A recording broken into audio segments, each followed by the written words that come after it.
and welcome back to CDK Angus. Thanks for everybody's posts, comments, and questions. One specific one we want to address today is, what are these cows doing out here in these corn stalks?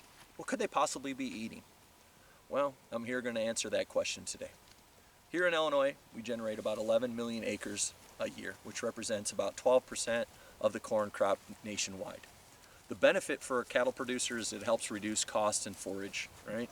You're not mowing your yard in December, January. Grass is not growing. The cows aren't out on pasture either, right? So what we need to be able to do is it helps reduce our costs because each year a hay bale costs anywhere from 40, 50 bucks all the way to 100 bucks depending on the nutrient level of it. The cows are also selective. They can go out here free range, do whatever they want. They'll first go with a digestible high protein diet of corn. They'll usually eat the husk of the corn, then the leaves, and then the stalk. How does this help the grain producer? Well, the corn goes through the combine, comes back out on the ground sometimes, and what happens is it'll grow back next year. That ends up being considered volunteer corn, which is technically a weed. The nutrients, the moisture will be pulled away from the crop we really want to grow out here, so we want to get that off the ground. The crop residue will go through the cow. It goes through and comes back as manure, which is high in carbon and nutrients.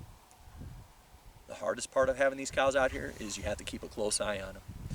You need to scout the field before you dump them out here. If there's large piles of corn on the ground, the cows can eat this, digest this, and what could happen is bloat, which is a stretching of their stomach lining, which can eventually lead them to die. So we have to be very, very careful with that. Here at CDK, we look at typical cow a month an acre out here. And then what we do too is the cows will need salt, mineral, and vitamin A while they're out here, so they have to have good access to that mineral. The weather is the hardest part. Some years we get lucky, here we are in January where we don't have a lot of snow, but sometimes if you're having a really cold winter and we get a lot of snow, 4 to 6 inches of accumulation will get these cows to where we have to get them some hay. So we'll bring the hay out here so there's free range, go wherever they want. The other problem could be ice. Does it get covered with ice? You have to be mindful of that.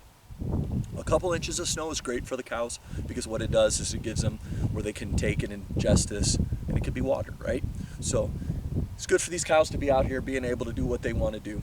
I hope I answered your questions today. I keep them coming. I hope you get a good feel for the farmer and how this food gets to your plate. I'm here to answer any questions you may have.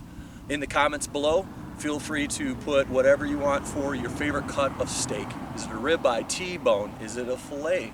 I'm interested and excited to hear back on your comments. I'm Chad Bicker with CDK. Till next time, have a good day.